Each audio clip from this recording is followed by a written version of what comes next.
were kind enough to invite me here. I've been coming to this town, to this area for a few years now to visit a factory where they're making domes and parts for restoring Srila Prabhupada's Palace of Gold in New Vrindavan, West Virginia. And as many of you might know, this Palace of Gold was originally built as a house for Srila Prabhupada. Srila Prabhupada visited a couple of times. He gave his direction on how he wanted to see things built, and he promised when it was finished, he would spend 6 months a year just in New Vrindavan translating books, and then the rest of the time traveling. And to our great misfortune, Srila Prabhupada left the planet before he had an opportunity to come and live in his palace, in Srila Prabhupada's house. So it became the first samadhi in ISKCON for Srila Prabhupada, and the only one built exclusively by the loving hands of his disciples. So there will never be another Prabhupada's Palace of Gold.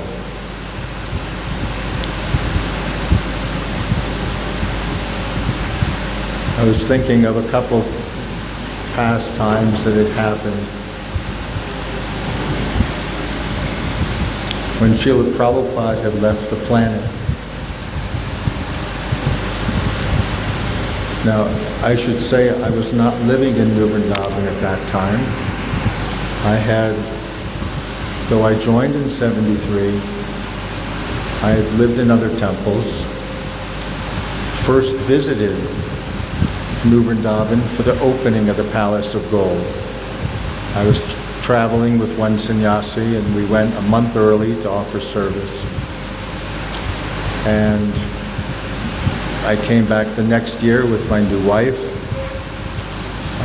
Mother Kalindi, who I'm still married to after all these years. That's probably a record also in ISKCON, staying married so long. A wonderful Vaishnavi who regularly does Srila Prabhupada's laundry for him. She loves doing Prabhupada's laundry and ironing it and make it beautiful and hanging it up. So I moved there in 1981. So this one past time, this happened before then. This is when Srila Prabhupada left the planet. But it's often spoken about in New Vrindavan. I thought I might share it with you. The day Srila Prabhupada left, the devotees in New Vrindavan were absolutely heartbroken at the loss of our beloved Gurudev. And they spontaneously went to Srila Prabhupada's palace. They went into the temple room. Have any of you seen pictures of Prabhupada's palace? Do you know what it looks like? And seen the inside? It's so beautiful. So they went inside the palace and they just chanted all day, chanted and cried at the loss of the direct association of Srila Prabhupada. And about 1 o'clock in the morning, all the devotees were still there, still chanting, and a kind of miracle happened where Prabhupada essentially appeared in all of their hearts.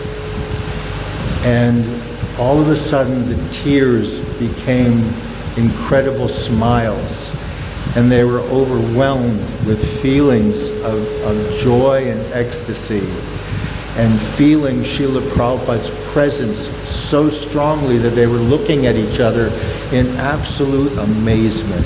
They couldn't believe how Prabhupada had manifest there. So This is the power of the spiritual master, Srila Prabhupada. We thought at the time that Prabhupada had left us, and in a sense he had. We couldn't go and see him, hear directly his fresh words, but he didn't really leave. He's still so much there. And when I walk into Prabhupada's palace, and Srila Prabhupada is sitting there on his Vyasasana in the temple room, or in his study writing, I feel Prabhupada's presence. I feel him there. And he guides me in the service that I do. I have a confession to make. I'm really an idiot. I'm not very intelligent. Yet somehow or other, Prabhupada within my heart tells me what I need to do. He guides me. And he's guiding all of us. Don't think I'm special. I'm definitely not special. And he's guiding each and every one of us. So another pastime that happened in Prabhupada's palace. So Prabhupada was walking around, and Somadas, a good friend, Prabhupada disciple living in Alachua now, who was there at the time, who did a lot of carving, and he carved Lord Nrsingadev, Somadas. He's quite famous for carving our beautiful Lord Nrsingadev. And he's told me this pastime so many times.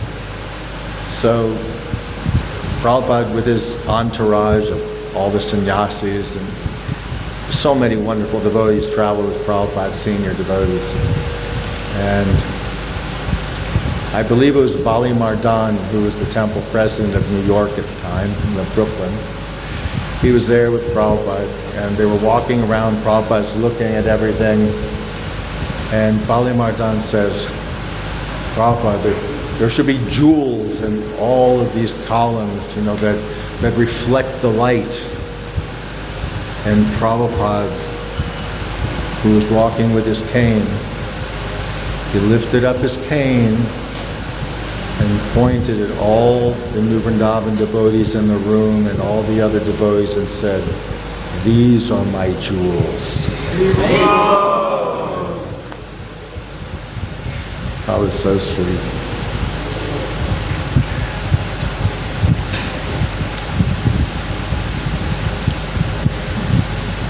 I told Shri Saddam the first time I met Srila Prabhupada, he was there and he wasn't there and he was there.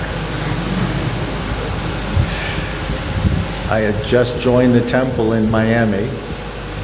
I had gone down a week or so before because my sister, Harinama Dasi, also a Prabhupada disciple, she joined a couple of months before I did. So essentially, she's my guru. She's brought me. So she said, Prabhupada's coming to Miami. Now, I live in Florida. We're up in Orlando. There's about 5-6 hour drive to Miami. She's in the Gainesville Temple, north of Orlando. If Prabhupada's coming, you should go meet Srila Prabhupada. So, okay, I should drive down and go meet Srila Prabhupada. So I did. I drive down. And Prabhupada changed his schedule. He wasn't there. But I spent the weekend there in Miami Temple, and I started hearing the Krishna stories, Krishna book. Devotees started telling me stories about Krishna, and I was immediately hooked. Something captured my heart.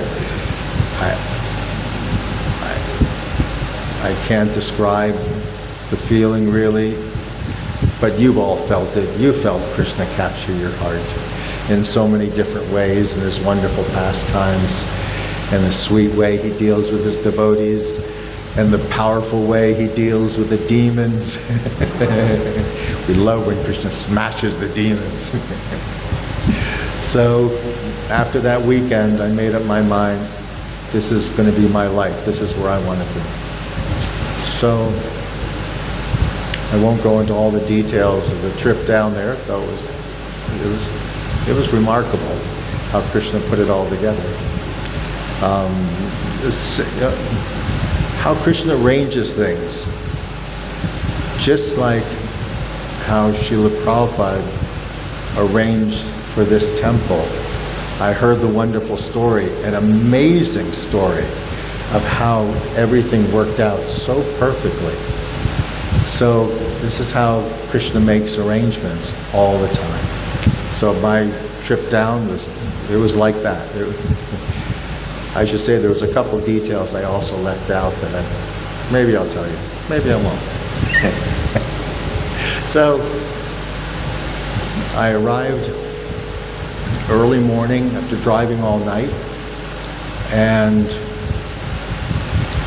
that night Narahari Das, the temple president, the temple commander, Abhiram Prabhu was president, he says, lay your sleeping bag here, you can sleep here.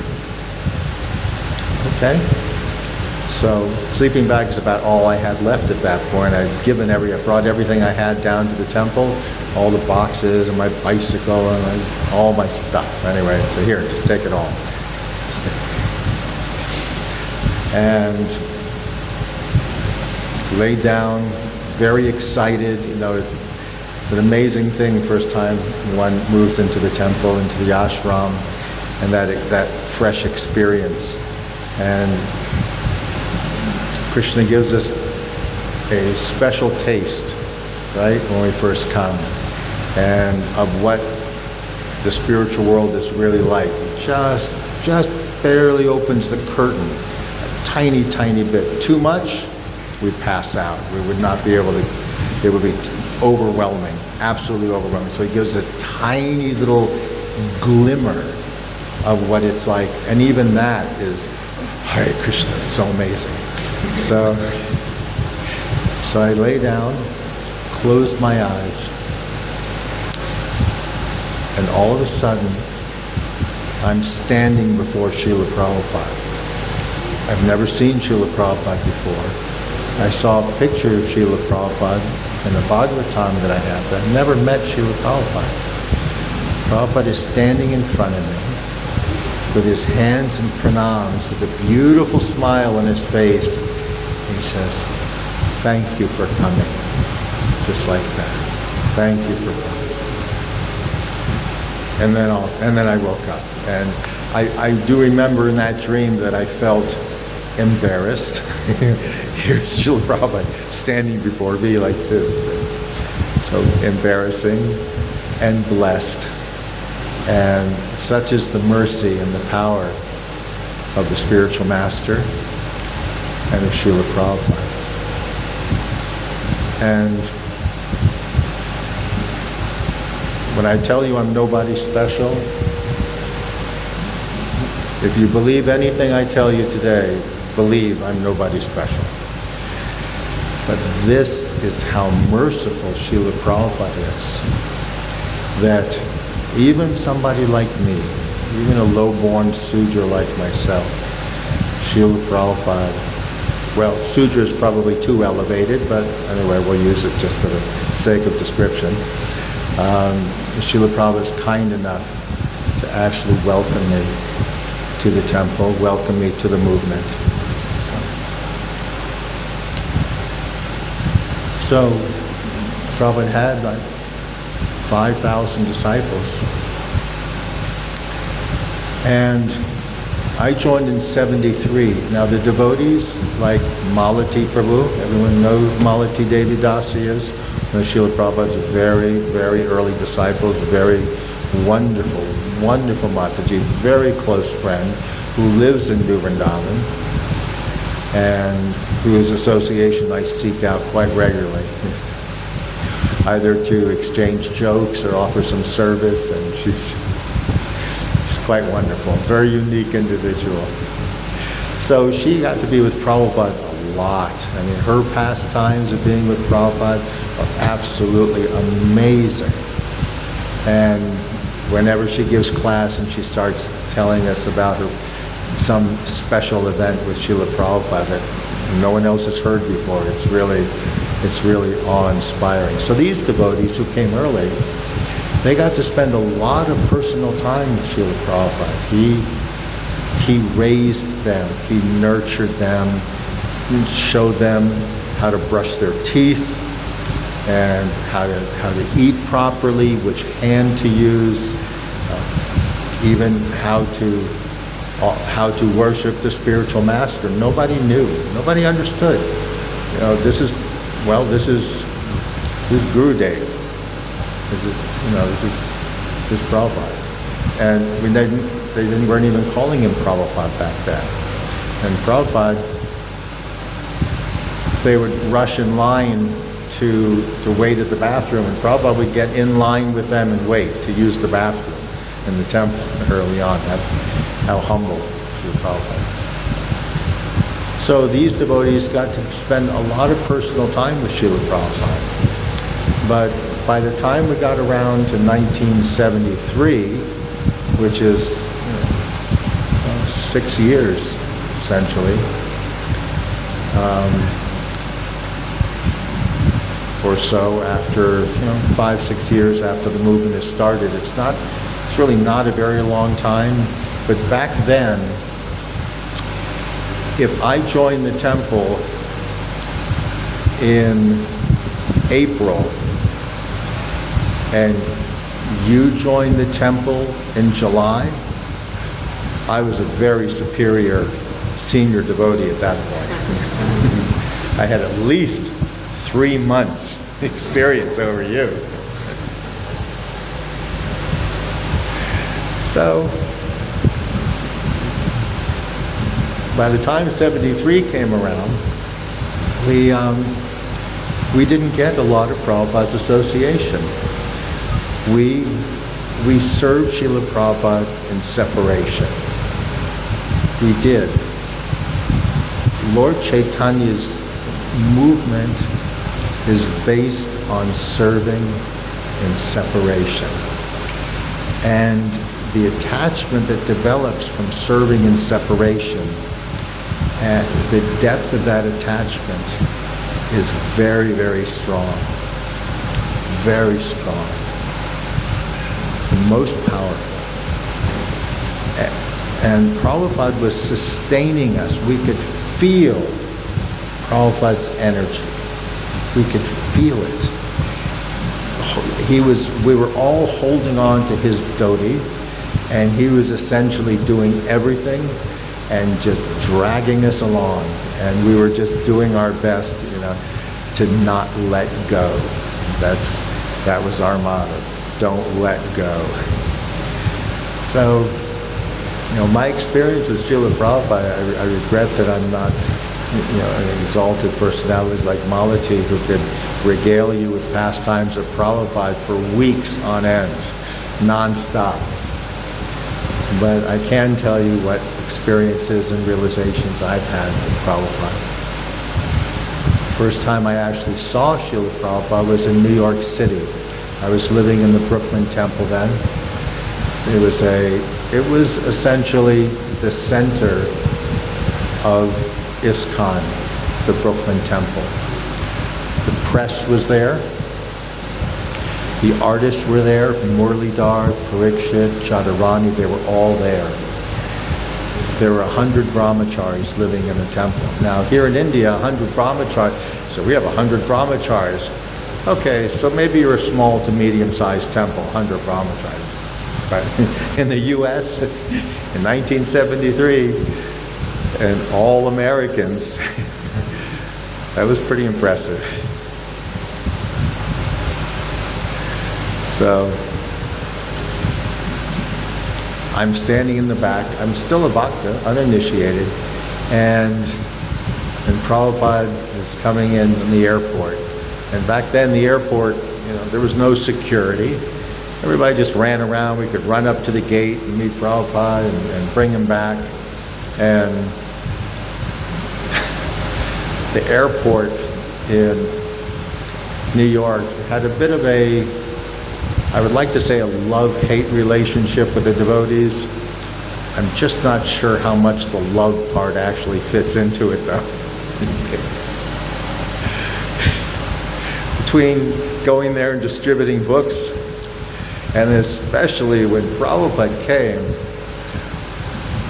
the mess that we left there of flower petals strewn throughout the airport in front of Prabhupada while he was walking, just these poor officials, they didn't know what to make of this or what to do about it. And nowadays, I think we're a little bit more respectful, and we'll go and clean up after ourselves and be a little more discreet. Back then, we're a bit of a wild bunch. So there's Srila Prabhupada. He comes to the door, and I see over the heads of the other devotees, I see Srila Prabhupada. He's shorter than I expected, because in my mind, Prabhupada's a giant. And I see this small Bengali mace walking, and I'm watching his head. And Prabhupada's head is just perfectly even like this. And we walk our head bouncing up and down and moving around. Not Prabhupada. Prabhupada is like this. Prabhupada's gliding along.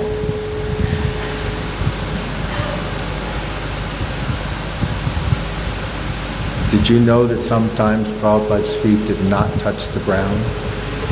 Does anybody know that? So, I'll tell you the story Malati tells, but so I see Prabhupada, he's just gliding, and the ecstasy of seeing Prabhupada for the first time, the enthusiasm, it's overwhelming, it's deafening. And Prabhupada spoke there in the temple, in the airport, and then we all escorted Prabhupada back to the Brooklyn temple. And we had been up day and night preparing for Prabhupada.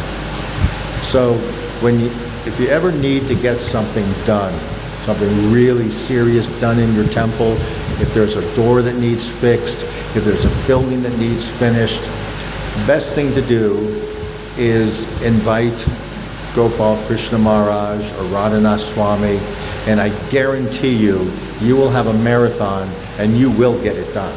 So that's how it was with Prabhupada. Whenever Prabhupada came to a temple, it's amazing, a year's worth of work when it happened in a matter of a week, and things just somehow or other, things got painted and doors were fixed and Vyasa-san was built and so many things. We built a new Vyasa-san actually that time when Srila Prabhupada came. This was 1974. So Prabhupada was in the temple room giving class, and I'm standing actually, trying to stay awake, all the way in the back. And Prabhupada is given this wonderful class, and this question came to my mind. I can't even tell you what it was to this day. It was a long time ago, 50 years ago. This question came to my mind. I'm standing all the way in the back. The temple room is packed. There's no room to breathe practically. All of a sudden, Prabhupada looks up towards the back in my direction and starts answering that question. Prabhupada knew he heard my question and he answered my question. Okay. So, Prabhupada floating. Malati tells this past time. She was on the beach with Srila Prabhupada in Juhu, and they were walking and chanting. Prabhupada would do his regular walks on Juhu. So they're walking along, and the devotee's secretary following behind sees a bug on the sand, and it's right in front of Prabhupada. It was too late to say, Prabhupada, careful, there's a bug. Prabhupada's foot came down right on top of the bug. And his foot lifted up again. The bug was fine. And there was no footprint in the sand. None. Malati was it was Gargamuni, I believe. She was talking to, she was looking at the sand and looking at all the other devotees walking in the sand and seeing all of their footprints, and they were looking and they realized Prabhupada wasn't leaving any footprints in the sand. It's floating. Prabhupada didn't do these things intentionally. He wasn't, it's not like he was going out of his way to do some mystical things. Prabhupada, when Prabhupada was asked, do you have mystical powers? And Prabhupada did, actually. But when people would ask him, do you have mystical powers? He says, yes. I have changed all of these hippies into happies. Prabhupada's mystical powers.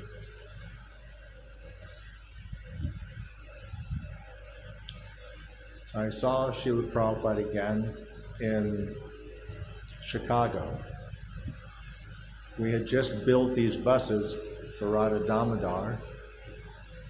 Well, it was for the Radha Damodar party. If any of you have read the book or know anything about the Radha Damodar party, these Greyhound buses, it started out with one bus with Radha Damodar and Vishnu Jan Maharaj and a group of devotees. So I told you that I joined in Miami.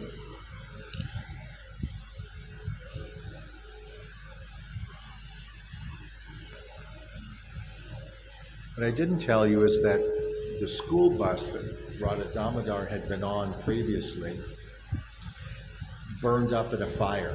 The mud flap got caught on top of the wheel and it created friction and it caught on fire. And then the grease, because this is an old yellow school bus, American school bus, caught the whole bus on fire.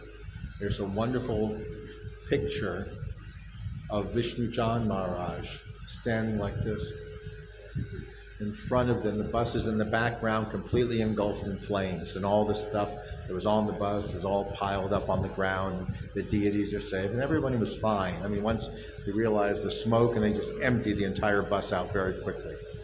So they needed a new bus, and they were in Houston, Texas, a long way from Florida.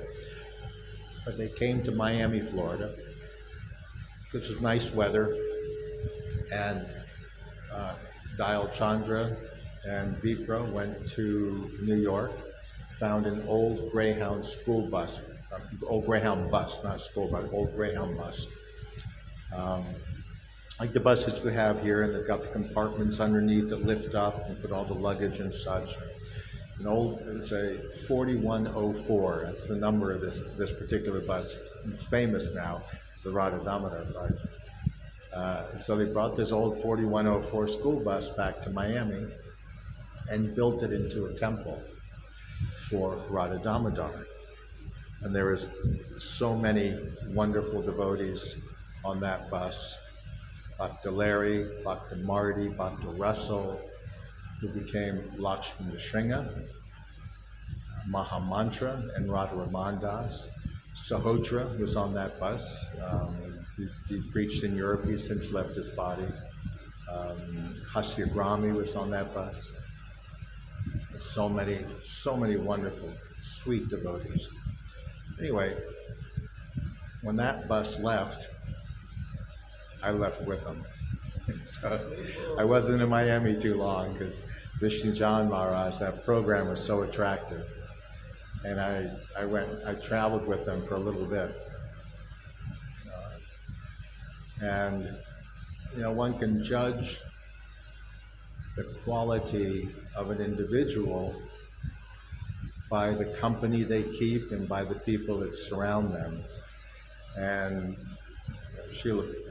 we can see the quality of Srila Prabhupada by the amazing devotees that were around Srila Prabhupada and that were attracted to Srila Prabhupada. Krishna Jan Maharaj was such a personality.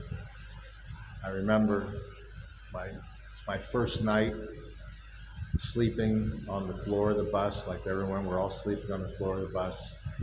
Next morning, there's his hand on my chest. It's Krishna Chan Maharaj. He's rubbing my chest like this. And he says, rise and shine and serve the lotus feet of Srila Prabhupada. Who wouldn't want to jump up and do service that day, being woken up like that, you know? Normally it was like a kick in the side, and it's like, Haribo Prabhu, time for Mangalarti, get up. So, wonderful Vishnu John Maharaj. So there we are in Chicago, and we built 4 more buses at that point. And we brought these buses up to Chicago to install Gauranitai deities. So we had 4 buses, Gauranitai deities, and then we had Radha Damodar. And so Prabhupada was there with all these devotees. It was we actually made special palanquins, and I'm a metal worker by trade. I'm actually a welder by trade. So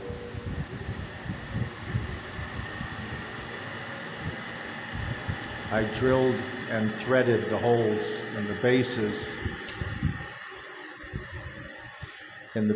of the Gauranitai deities so they could be bolted down to the palanquin so they wouldn't fall over. And the palanquins were locked down on the altar, the temple room, so they would be steady like that. So Prabhupada's there, sitting in front. There's a famous picture of Prabhupada with all the devotees around him, and then the buses behind him, the 4 buses are behind Srila Prabhupada. And if you look carefully, but not too carefully, we see from the left, 1 bus in, sitting in the driver's seat. That's me. I was driving that bus, so. And you can barely see what I look like, so it's probably the best picture of me that's ever been taken. So it's a good picture. Anyway, we're there for this wonderful installation in the Chicago temple of these beautiful big Gauranitai deities. And there's devotees being initiated. There's a fire yajna. And one devotee, the only one ever in ISKCON, is taking Babaji initiation. It's the only time it ever happened. This devotee had been given essentially a death sentence by the doctors. Said, you're very, very sick, you're going to die in a few months. And so either he, along with other devotees, convinced Prabhupada that they should give him Babaji initiation, and he could go to Mayapur and just sit by the Ganga and chant and read until he left his body. And I was on Prabhupada's right side, and I was fanning Srila Prabhupada, and there was a line behind me, and I keep feeling the tapping on my shoulder from the next person who really wanted to be fanning Prabhupada, and it's like, I'm sorry, did I feel something?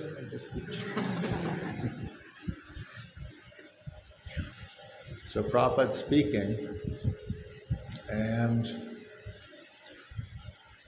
he's just given the cloth. They've handed him the cloth. So normally they hand sannyas cloth, and they hand him the cloth, and they go danda, and they go and change and come back. And for sannyas, with Babaji, just some short white cloth. So they've given him his cloth, and now Prabhupada's giving a lecture. And Prabhupada, I guess he says, and this is happening while I'm fanning, so it's really vivid in my mind. So, you think you are going to die.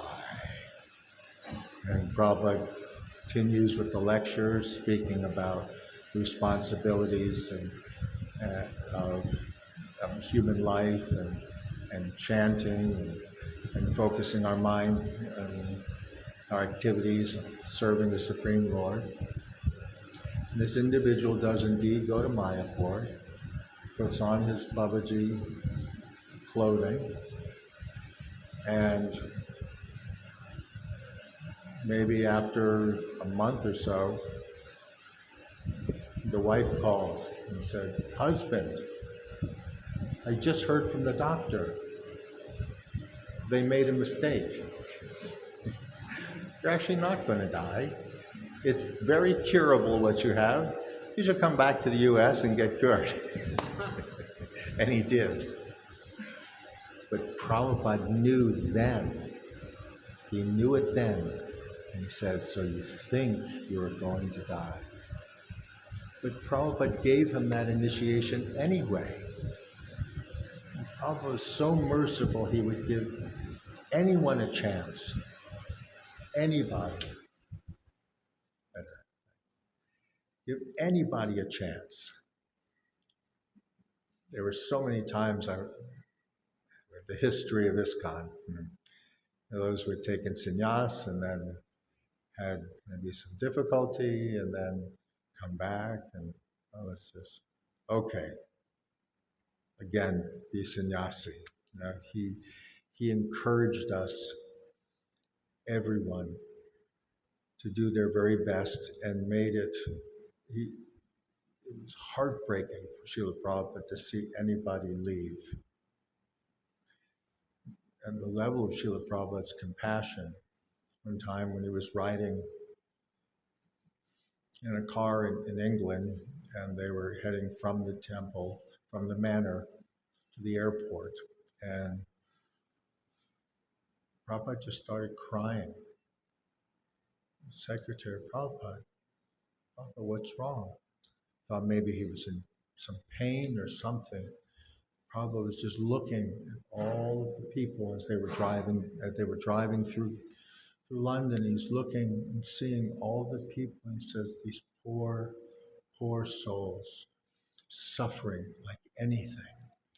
And Prabhupada's heart was just going out to them, feeling for these poor suffering souls who so desperately needed to be chanting Krishna's holy names and to get out of this material world and return to their original constitutional position.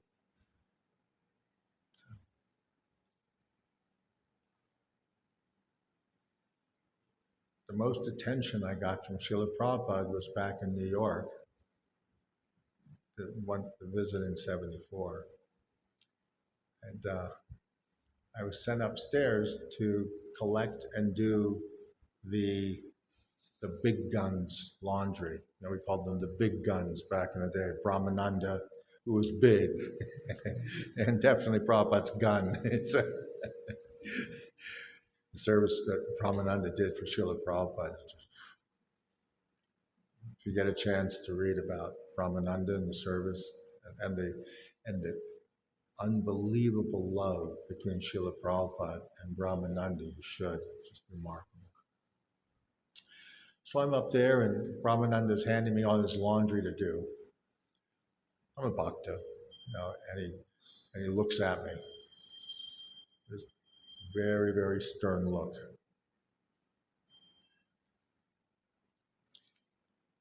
And he says,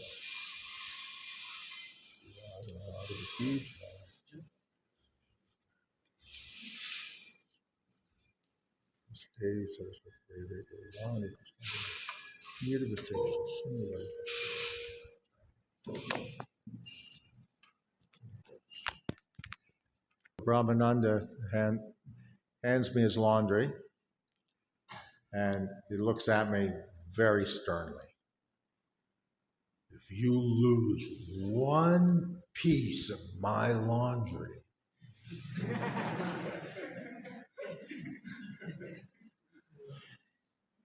I didn't lose any. Now, in that room, in Prabhupada's quarters in Brooklyn, there was a veranda in the back of the room. It was all enclosed in glass. There was two short walls coming out. And Prabhupada's study, that was his study, and there was a table just behind that short wall. And Prabhu would sit at that table with his back to the main wall, behind that little short wall hidden. And his table was right there sticking out. So here I am, this young bhakta. Let's see, at that point I had my birthday, so I was 19 years old at that point. I joined when I was 18. And so I go down to pay my obeisances. I'm trying to control my mind, and just like, so I'm paying obeisance not loud, but I'm just, oh, Vishnu, Padaya, Krishna, Padaya, Buddha. I'm trying to just keep my mind focused completely on Prabhupada. So I pay the obeisance, I stand up. Prabhupada is looking around the wall like this.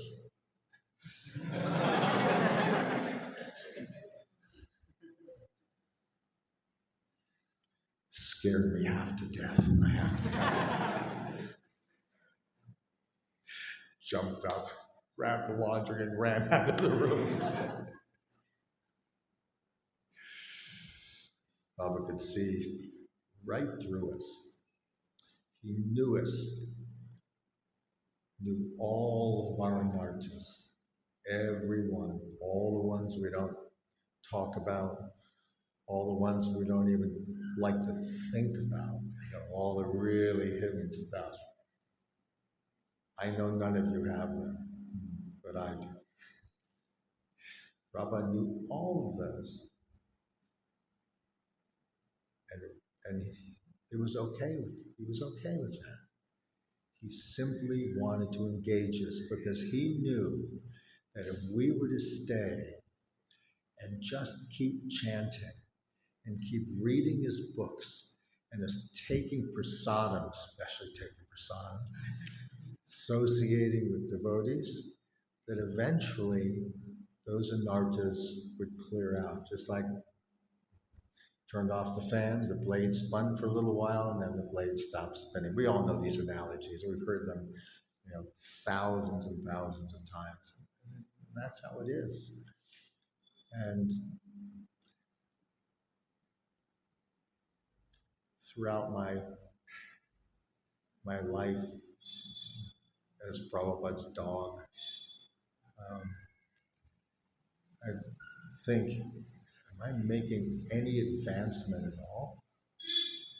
Am I making any advancement? And then I look backwards and I see, I can't tell you that at any point, at this point I was here, at this point all of a sudden something happened. I woke up that morning and now I'm just a millimeter more advanced, and yet somehow or other, through the course of it, Krishna's holy names are becoming more real.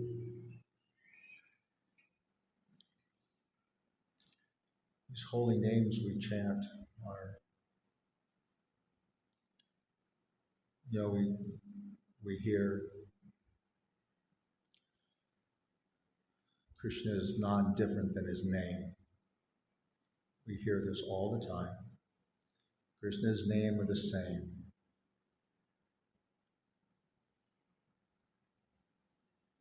But do we really feel it? We know it, but do we feel it? And the more we chant, the more you will feel it. I'm struggling, like everybody else. Not you guys, I'm talking about all those people out there. Still, everything's still a struggle, and yet that struggle, that anxiety that I feel in trying to chant Krishna's names clearly without distraction, trying to serve Srila Prabhupada, serve the devotees, That anxiety is my offering to Prabhupada and to the Lord. That's essentially all I have to give them is my anxiety. And why do I say that? Because I mentioned to you in the beginning, I'm an idiot. And Krishna is doing everything. You ever go through the day where there's somebody you needed to meet, and in order for something to happen, and you walk out the door, and there they are. Boom. You needed some flowers, and there was, as far as you knew, there was no flowers in the cooler to make garlands, and you open the cooler, and all of a sudden there's the flowers. And or somebody walks in through the door with an arm full of flowers just at that moment, just like how this temple manifests, exact, just like that. Krishna is personally doing all of it. In reality, I'm 1/10,000th the size of the tip of a hair, and it gets harder and harder to measure as I lose it because I don't have much hair left. So, you know, I don't know how many times I've given that example, probably a few, because you can see there's not much left there to pull out and show you. So that's who I am. So how is this body moving? How are these things happening? How am I conscious of it? Of actually how this is all working? Am I conscious of when I'm taking prasad, how it's being digested and how it's giving this body energy? I have no idea. It's just happening. So all of it is being controlled for us. And all we can truly do is desire to serve, to make those efforts, and to do it as purely and without ego, without false prestige. And then all the arrangements are made. And practically everything that I've been able to do in New Vrindavan has been like that. Every project, everything I worked on, it's been like that. But I work on a lot of stuff in New Vrindavan. So, and Krishna is doing all of it.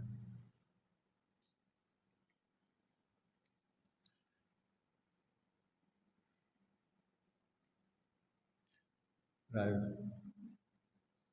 come to understand as I struggle day to day, what has helped me more than anything else, of course, chanting Krishna's holy names, of course, being connected to Prabhupada and reading Prabhupada's books, of course. We're here, we're not here to follow the four regular principles. We're not here to mumble some sounds. We're here to develop a deep, loving relationship with Krishna. All of these things that we're doing are giving us the tools to do that. But ultimately, what we're trying to do is love Krishna and to reestablish that relationship with him.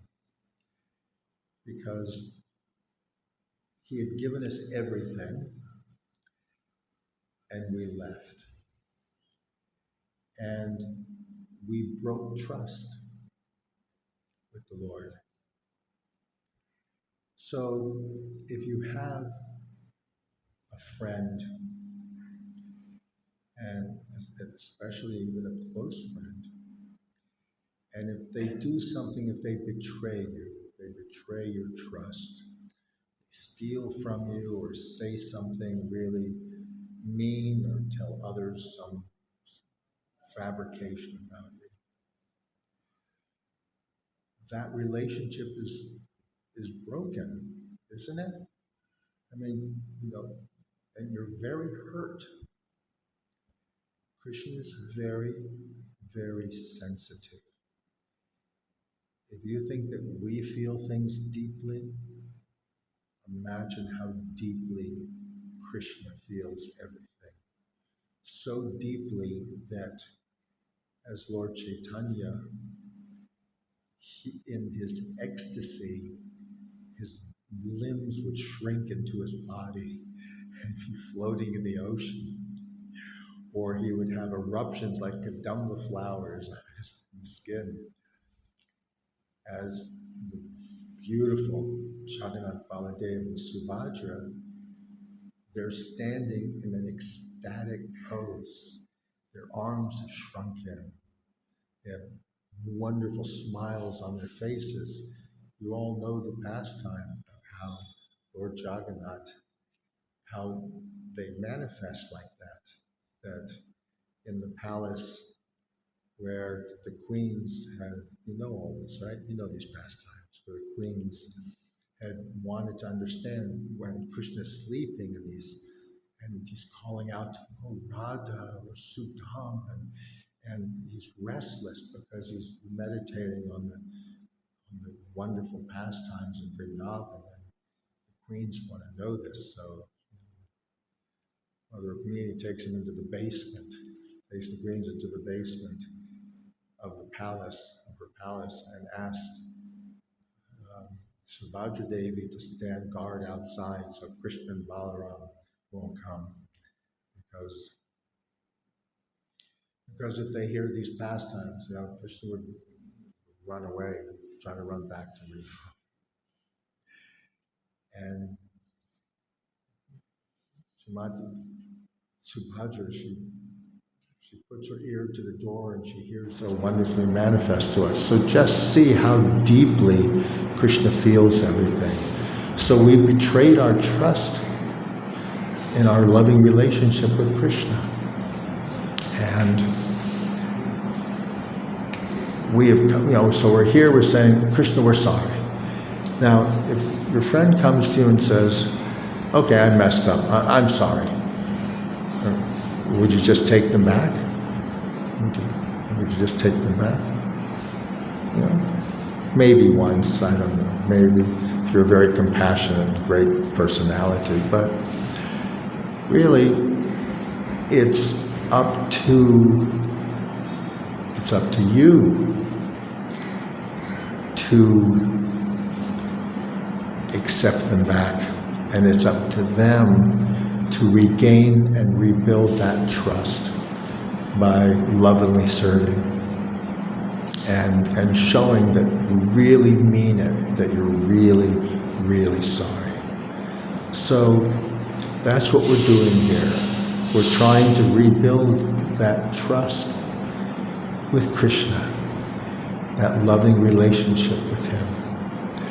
So that's our goal. That's what we're really seeking. And all of us have a duty as we mature in Krishna consciousness, and as we get older, we really start to see this more and more. That's what we're here for, is to rekindle and have an intimate, loving relationship with Krishna, a loving, deep, meaningful relationship. So, as I was saying before, the thing that I found for me, each of us is different, you find your path. But for me, I kneel down before my deities at home. I have Lord Jagannath, he's by himself, Patita Pavana. Somehow or other, this Jagannath deity came to us. As we were told, Baladev and Subhadra Devi burned up in a fire, and he's not a small Jagannath, not this big. This is an installed This is one of the installed Jagannaths, I believe, from New Vrindavan. At some point, this deity was the installed deity. Somehow or other, he's come to us. So Patita Pavana Jagannatha Swami is there. Sri Sri Gaura Nitai are there. Lord Nrsingadev is there. A nice Yoga Nrsingadev deity. Balaji is there because I went to Tirupati the first time I visited India, which amazingly, it was 10 years ago. It was 2014. It took me a long time to get here, I have to say. And somehow or other, I was able to go to Tirupati, and Sri Balaji was very, very kind to me. It's really sweet. He's very loving, and he really likes to reciprocate. So I have this little figure they gave me at the temple, a little small figure. So he's on the altar. And Vrindadevi is there. And Hanumanji is there on our altar. So, and I have a wonderful deity, of course, of Srila Prabhupada on the altar. So every day, every morning,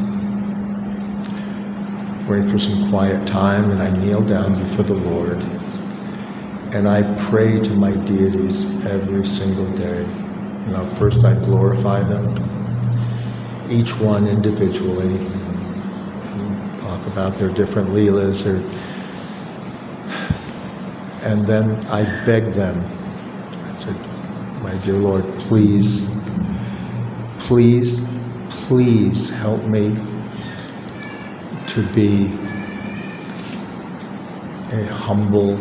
a servant of Srila Prabhupada and the devotees. Help me to be their servant.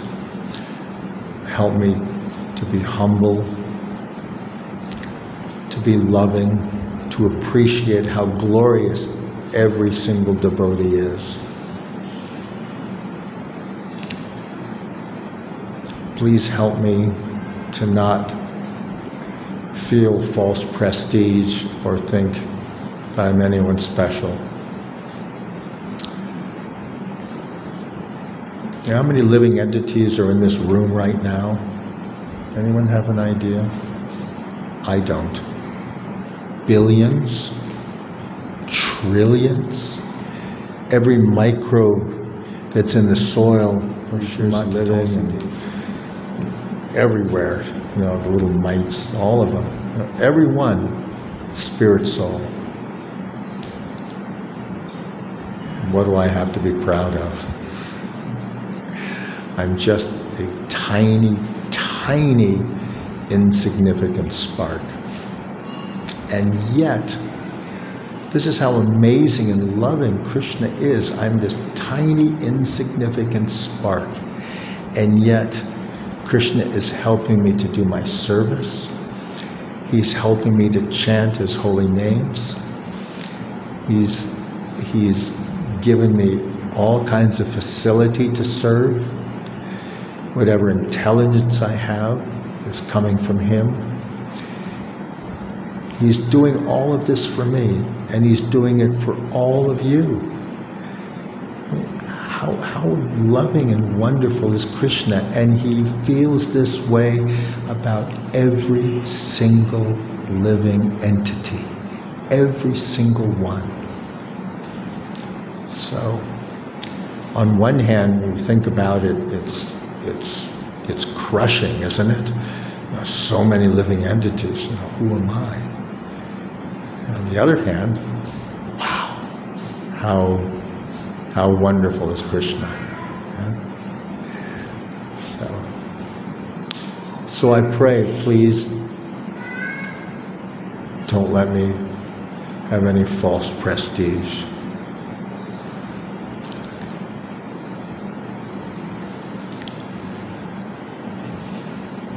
And don't let me expect any reciprocation.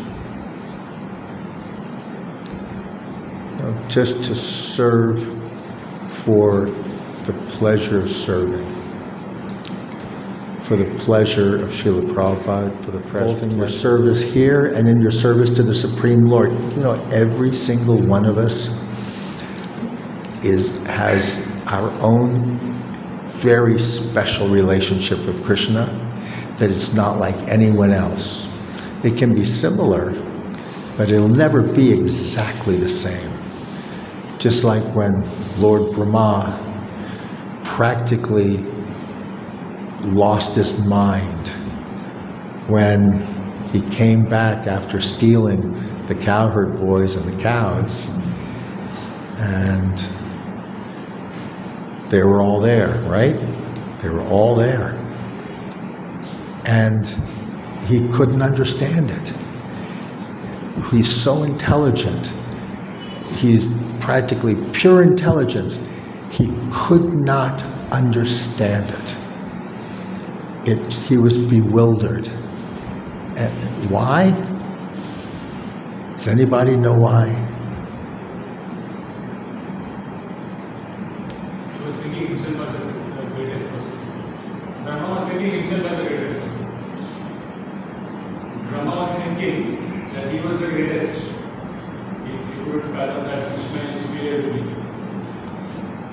Was thinking he was the greatest, but when he came back and he saw all the cowherd boys and all the cows were still there, it overwhelmed him. The reason is, believe me, if you see me with some of these contractors, when they make a mistake, you say, he's not very loving. So, we're going to have our arguments, we're going to have our challenges, but in the end, who else would you rather be with than with devotees? Who else would you want to be with? Who else is going to lift you up and remind you about Krishna, remind you about the glorious pastimes of Radha and Krishna, of Lord Chaitanya and Lord Nityananda, Sri Nrsimhadev, and who else but devotees? And if I can be maybe slightly morbid, so next year I'll be 70, body's getting pretty old, and not a lot of time left. And when I was a youngster like all of you, I lived forever. And now here it is in a flash and on the doorstep. So who's going to be there with us when we leave our bodies to support us and guide us back to Srila Prabhupada, back to the spiritual world? Only devotees will do that for you. Only devotees. I have a feeling I've not only taken up way too much of your time, but it's probably time for your prasadam as well, isn't it?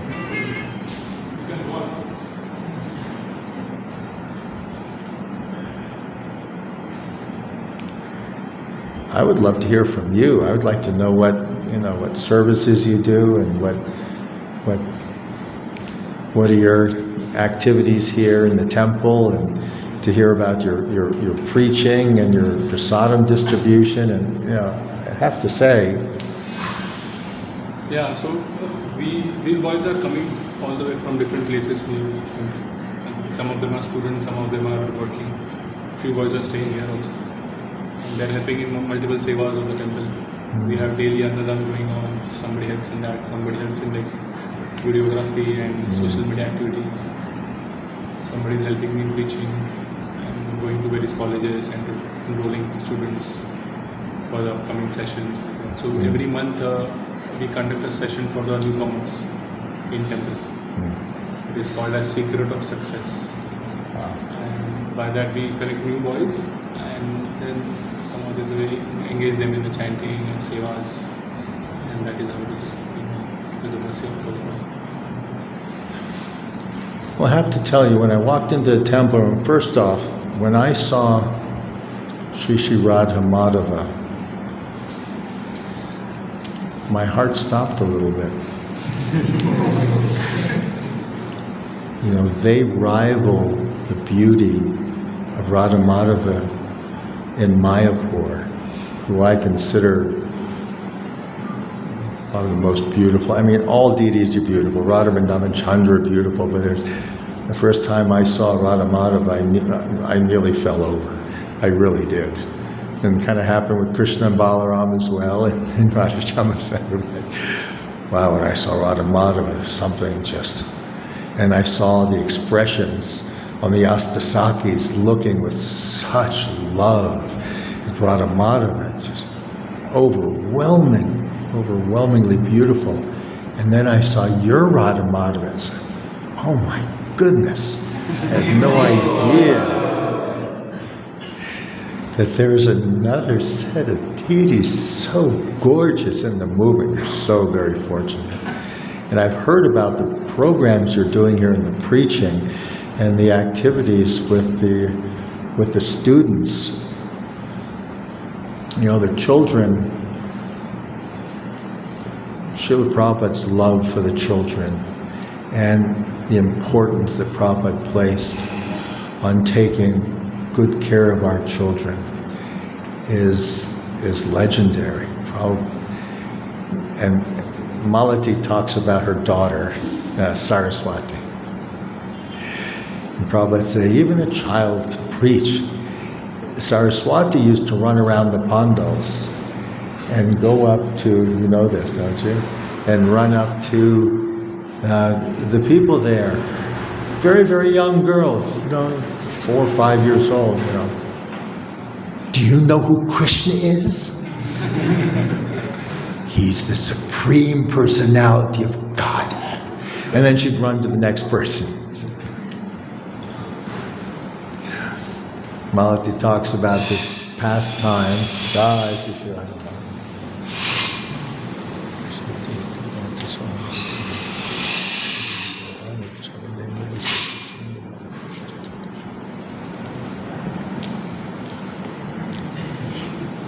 Talks about this pastime. They were in a life member's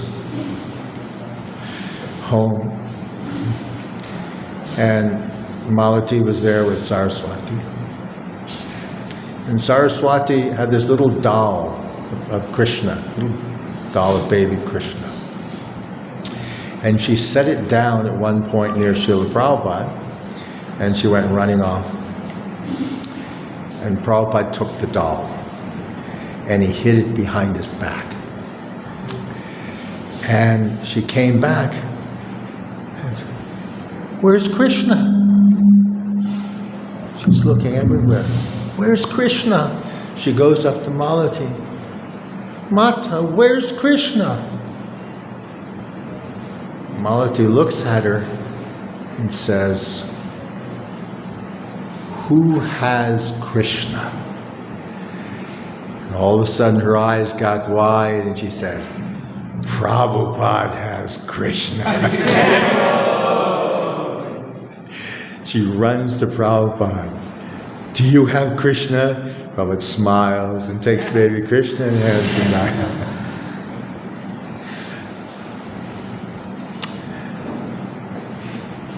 We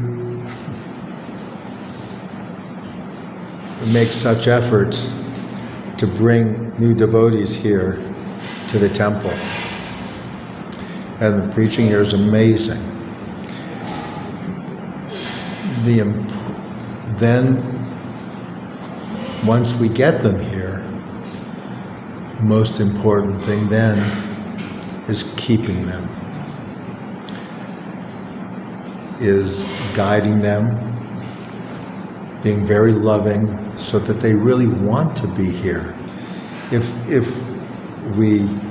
we preach and we bring them here, but then once they come to the temple, then everything is like, yeah, just go wash those pots, go do this, go do that, and we're not sensitive to really showing love and compassion.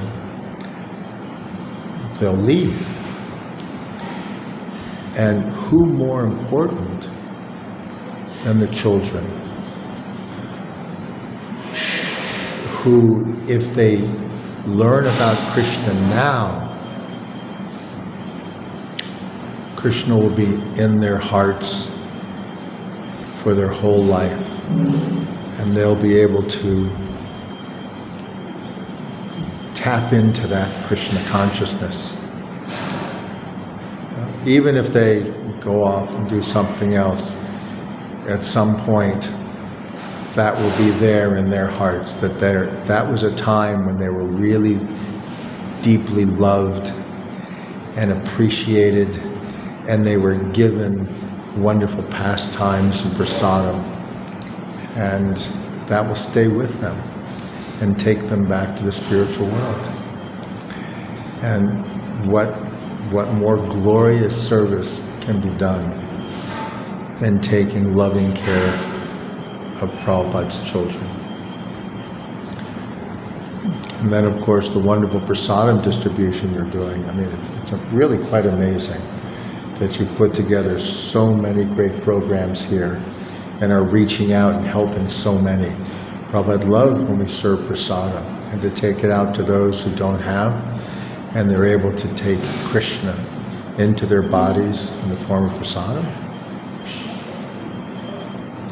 Most wonderful gift we can give. Even if they can't hear, they can definitely taste. So it nourishes their body, and it nourishes them, spirit souls.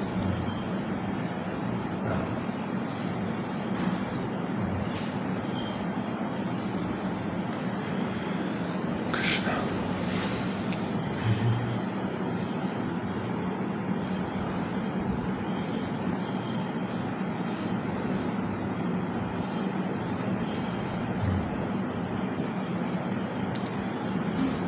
So, I really want to thank you all for coming here, for tolerating somebody like me. I think maybe we chant a little bit. Is that okay? Yes, very well.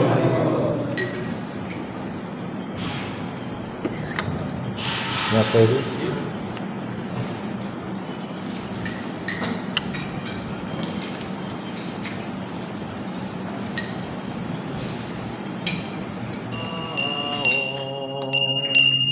Vishnu Padaya Krishna Pristaya Bhutale Srimati Bhakti Vedanta Swami Vichidamane.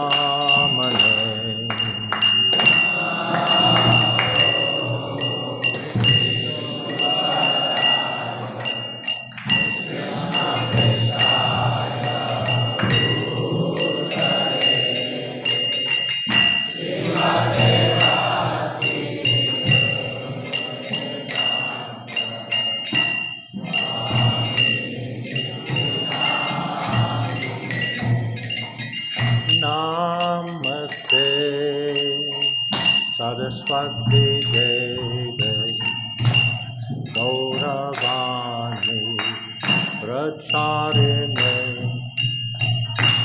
Nirvishesha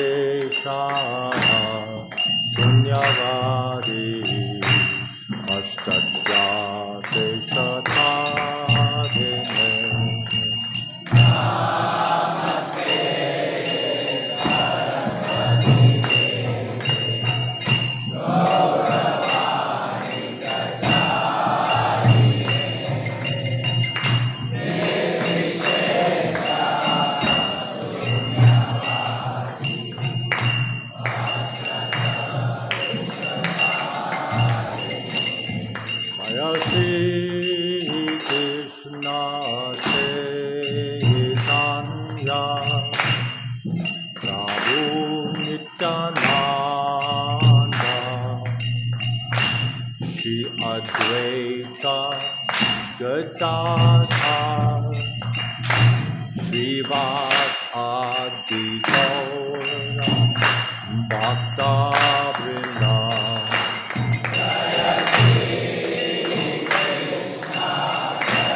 Jaya Sri Krishna Chaitanya Prabhu Nityananda Shri Advaita Gadadhar Srivasadi Gaura Bhakta Vrinda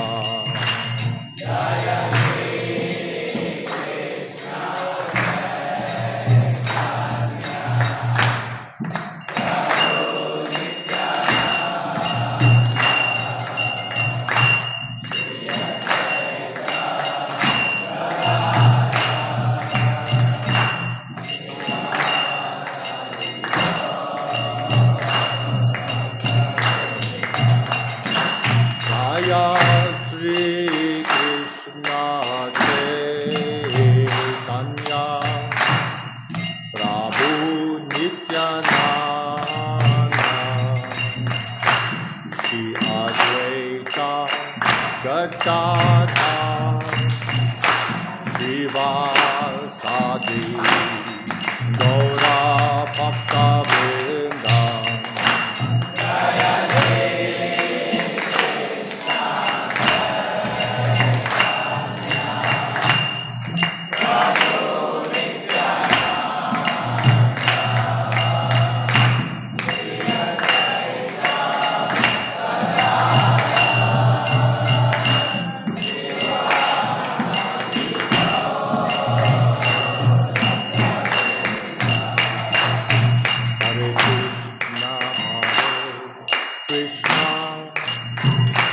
Krishna Krishna Hare Hare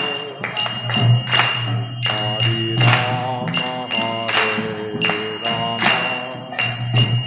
Rama Rama Rama Hare Hare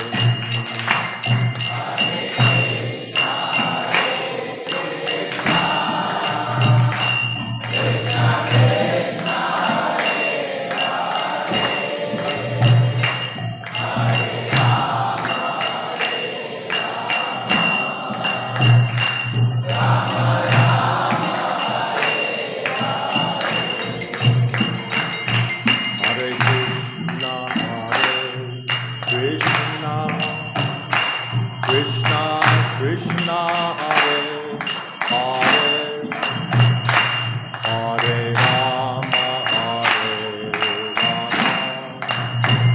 Rama Rama Rama Hare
Krishna Krishna Krishna Hare Hare Hare Rama Rama Rama Hare Hare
Krishna